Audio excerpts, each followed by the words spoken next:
So I'm the minister on the panel. I'm the clergyman. Sean already quoted Jesus, so you won't hear any more of that from me. I'm a Unitarian. A Unitarian. But I will quote Confucius. Confucius is said to have said, "Wisdom is knowing what you know and knowing what you don't know." And I want to start with that because there's just a whole lot about this drone thing that I don't know. And I would fathom to say that we don't know either. And that's just part of the problem, the lack of what we know, lack of transparency. I am not a client of Jesslyn, but do you have a card? Because I may need that when I leave here.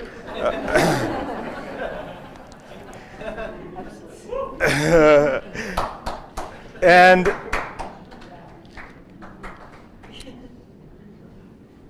I felt, both from Sean and Christopher, some of the burden that you carry, that I carry with you as people who have been part of this system. And I just, if you could just both stand up for a minute, both of you, but the number 359 I heard, the number that you put out at the end and the weight of carrying that alone, that's a lot to carry alone. And I heard what you said about diffusion of responsibility. And what I just want to invite our audience to do with me this evening is, if you feel that you share some of the responsibility with these men for the deaths that they have caused, then I invite you to stand with them, as I stand with them, that we share responsibility with you for the deaths. Our hands are dirty, and we're in this together. All right. Thank you.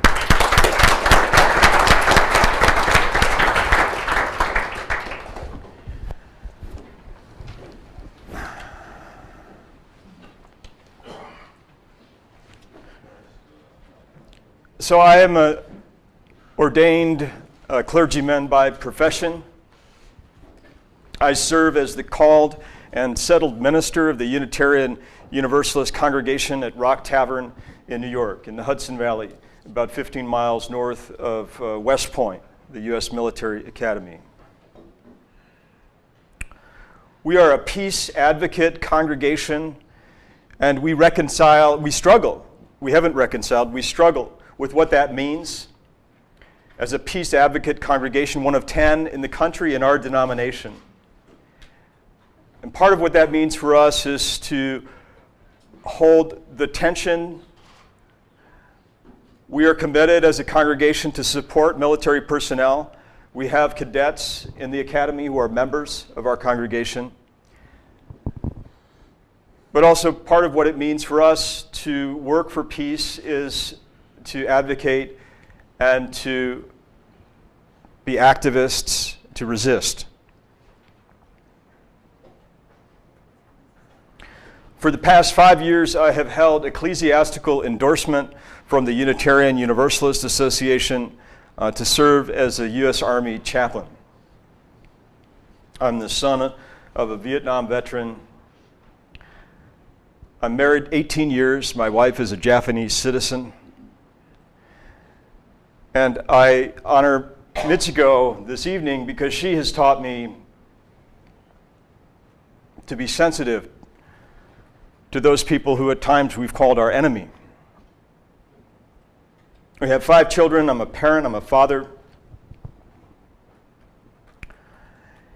And from September 2012 until February of 2013, I took a leave of absence from my congregation. I left my children. I left my family and served as a chaplain for a signal battalion supporting the 3rd Infantry Division in southern Afghanistan. The role of the chaplain is to nurture the living, care for the wounded, and honor the dead. That is the motto of the Chaplain's Corps. And as an active duty chaplain in Afghanistan, I counseled hundreds of service members. Many of them had what we're calling this evening moral injury. If this term is new for you, it's been written about in the literature, coined by VA psychiatrists and psychologists, defined as a betrayal of what's right, especially by those in legitimate authority. Defined further as perpetrating, failing to prevent, bearing witness to acts that transgress deeply held values or beliefs. This is a moral injury. It's been published, it's written about, I've published, I've written about it. It's real.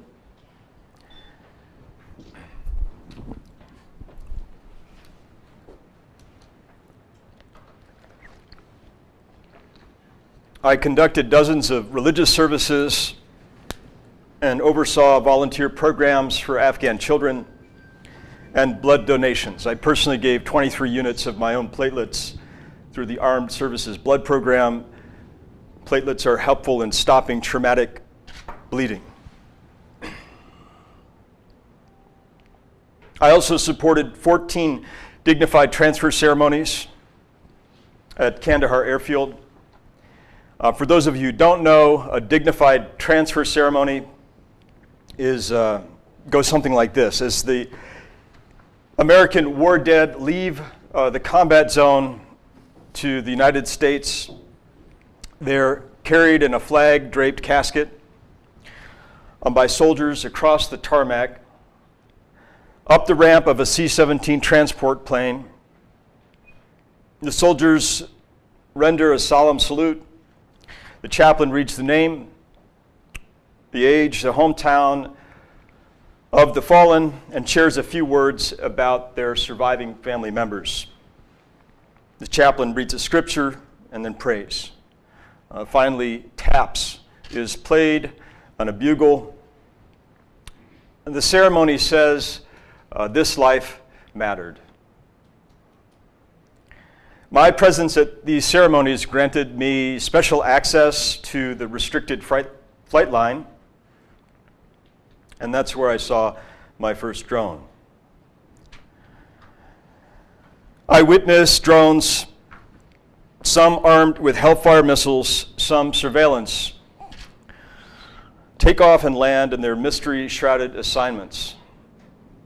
I was troubled with questions. Who did we kill? What was their name? Where did they live? Who had loved them? And the contrast between the respectful solemnity of the ceremony I helped enact for the American war dead and the anonymity of the imagined victims of drone strikes, it was stark. It was that cognitive dissonance is the word that I hear both of you talking about. The disconnect between what we're thinking and hearing and what we're experiencing. So I wondered, what is this drone mission anyway? Who piloted them, from where? Who made the targeting decisions? Who accounted for the mishaps, the deadly so-called collateral damage? These questions haunted me then and continue to haunt me now.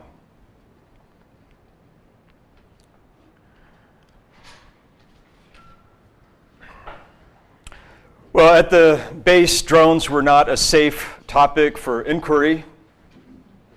My unit had no operational connection to drone strikes. I inquired with several senior Air Force chaplains who suggested quite emphatically that it was not my business as an Army officer. I think it was that compartmentalization that we were hearing about earlier.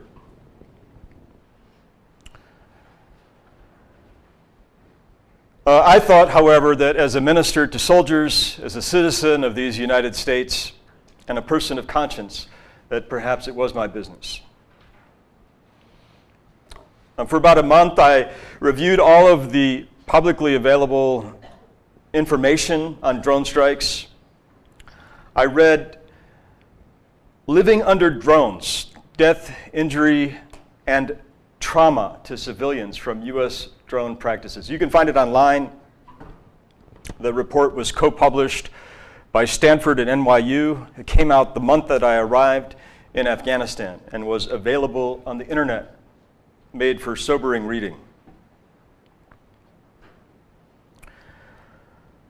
Well, I concluded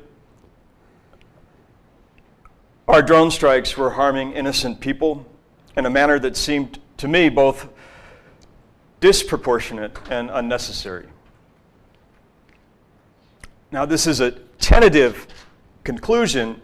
As I said earlier, there's much that I didn't know and I still don't know. But nevertheless, to remain silent for me and my tradition would have felt like betrayal. So I decided to openly and publicly question the morality of this kind of warfare in my role as a military chaplain charged with moral leadership to the Army. On Veterans Day in 2012, I delivered a sermon called A Veterans Day Confession for America. I confessed to broken promises with Afghan interpreters. I confessed to extrajudicial assassinations and death by remote control. I confessed to war made easy without due process. And I confessed to a national closet bursting with skeletons of innocent dead, killed by our government in the name of America. I preach this sermon because I believe that public confession is just the religious word for revealing dark secrets. We call it confession.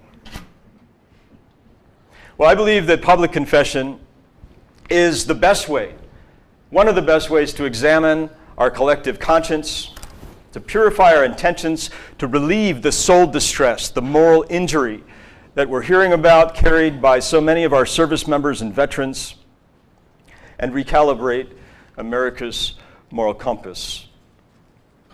I further believe that speaking truth to power is my prerogative as a professional religious leader and my duty under Army regulations that at the time required chaplains to challenge moral turpitude in conflict with Army values. I say at the time because the revision of those regulations happened last year and that line was taken out. There used to be a line that charged chaplains with speaking with a prophetic voice. I loved that. I memorized it. It guided me. But that is now gone, completely omitted. Concerns me. In my sermon, I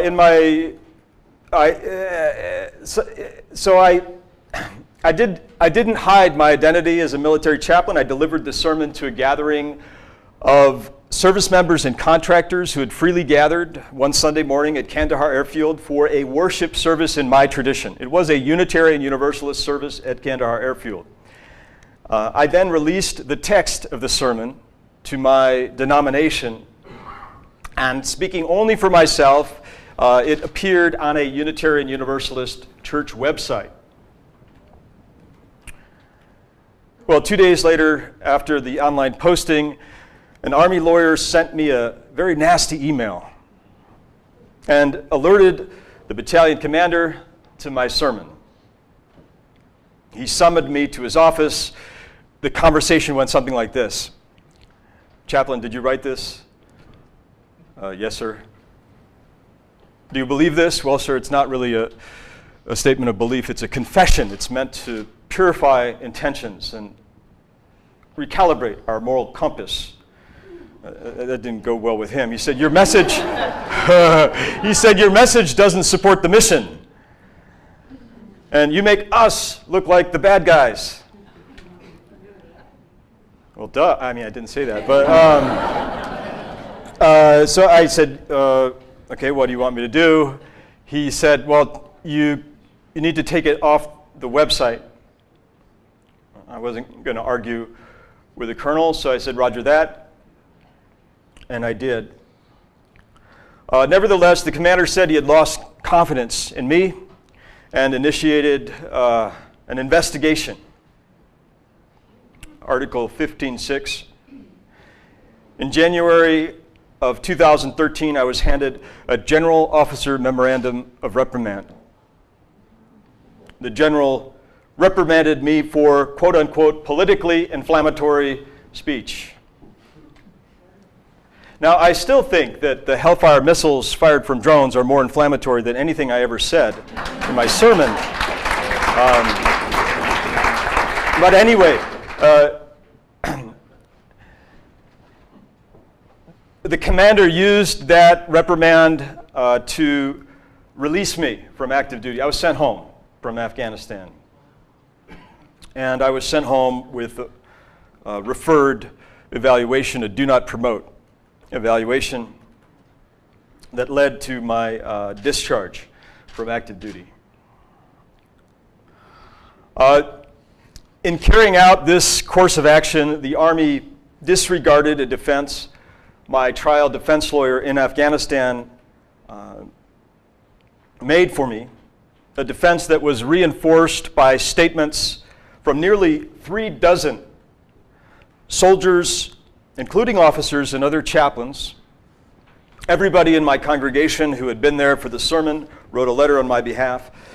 Those statements included a statement from a prominent theologian in my denomination, as well as veterans and concerned citizens from across the United States who had read my post online. My lawyer said he had received a level of support unprecedented in his 17 years as an Army lawyer.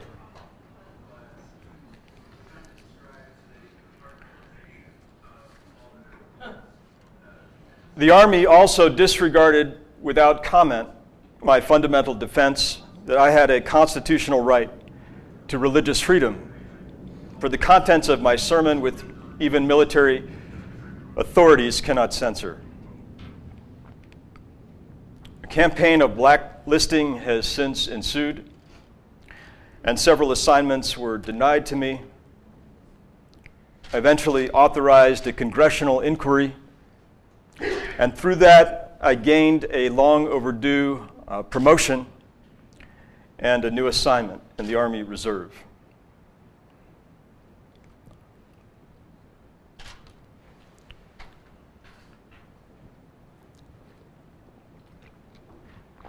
Ironically, before I was sent home from Afghanistan, I was handed an envelope with medals, including the war on terror, Global War on Terror medal.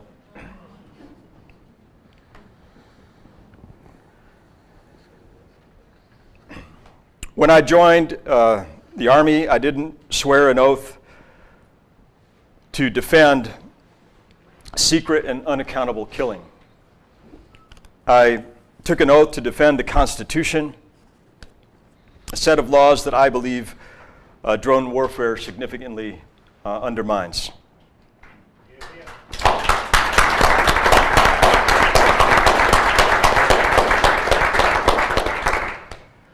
I joined the Department of Defense. Defense, not a department of preemptive, aggressive, and endless war.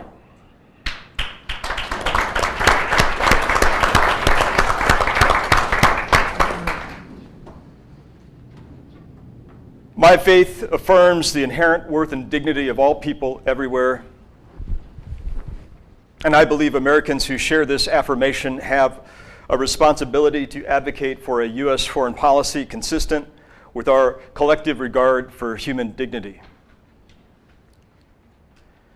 Military leadership also has a responsibility to advocate for a method of warfighting consistent with our military values, like respect, integrity, and personal courage.